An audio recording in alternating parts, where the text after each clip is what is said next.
de la Festa Major de Sant Joan.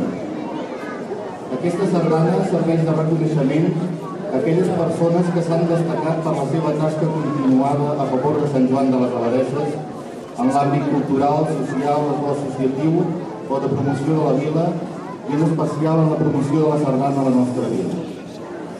Enguany, la sardana d'honor està dedicada al senyor Josep Blai i Arnau.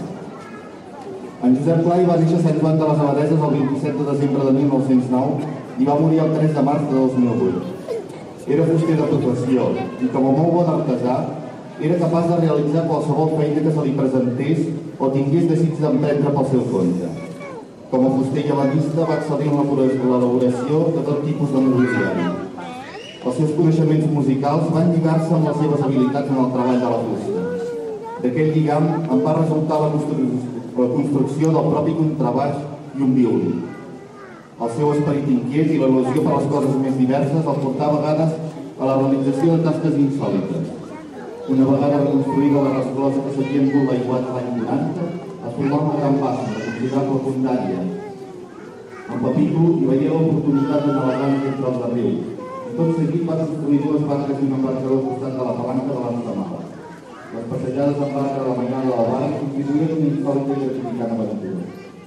El seu compromís amb la cultura va dur a la fundació Gran Fills de la Cooperació del Foment de la Cultura, fet que propicià la seva relació amb personalitats de la política i la cultura que en aquella època visitaven a Sant Joan, com l'escriptor Josep Maria Moltidora. Durant molts anys va tocar el contrabaix a l'Orquestra Blau Jazz i a les altres orquestres i cobles que es fundaren a Sant Joan. I sempre va col·laborar en el teatre local com a pintor de decorats de dibuix molt precís d'humanisme i escaient. Passada la guerra, va estar tancat a la presó de Figueres pel règim franquista amb una acusació de les habituals de l'època. Allà es va relacionar amb persones que, com ell, havien estat compromeses en la defensa de la nostra cultura i el país.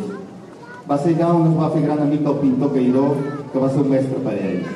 Allà s'inicià en el dibuix i la pintura i, com a persona hàbil amb les manualitats, n'aprengué fins al nivell de convertir-se a Sant Joan en mestre d'altres. Als seus coneixements artístics s'hi afegeix un innat instinct pedagògic capaç de transmetre als seus alumnes il·lusió i curiositat per tots. La seva trajectòria com a professor de dibuix i pintura va començar el seu taller de fusteria enmig de les eines i flots de fusta, i com a alumnes els mateixos treballadors. Més tard va llogar un local, i així anomenat al carrer Abat Isalbé, on a vegades convidava pintors coneguts seus perquè fessin explicacions sobre la seva obra o els demanava els seus comentaris sobre els exercicis que es feien al local. Més endavant traslladà aquest local al carrer Corriols.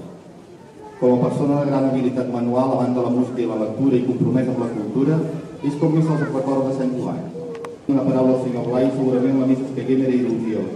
Ben segur que aquesta il·lusió que s'hi va tenir per les coses més diverses va contribuir a fer-li un gairebé centenari.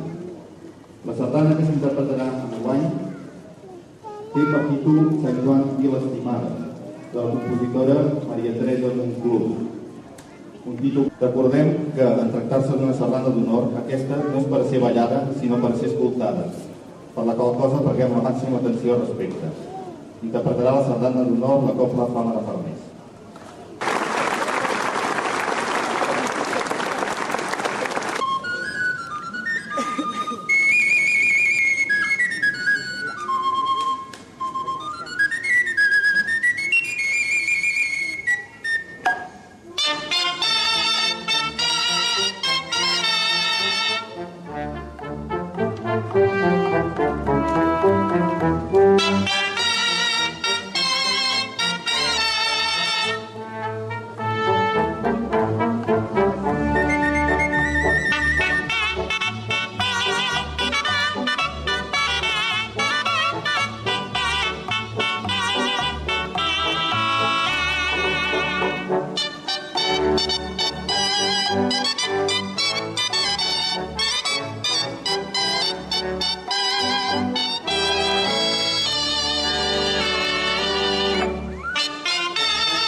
Thank you.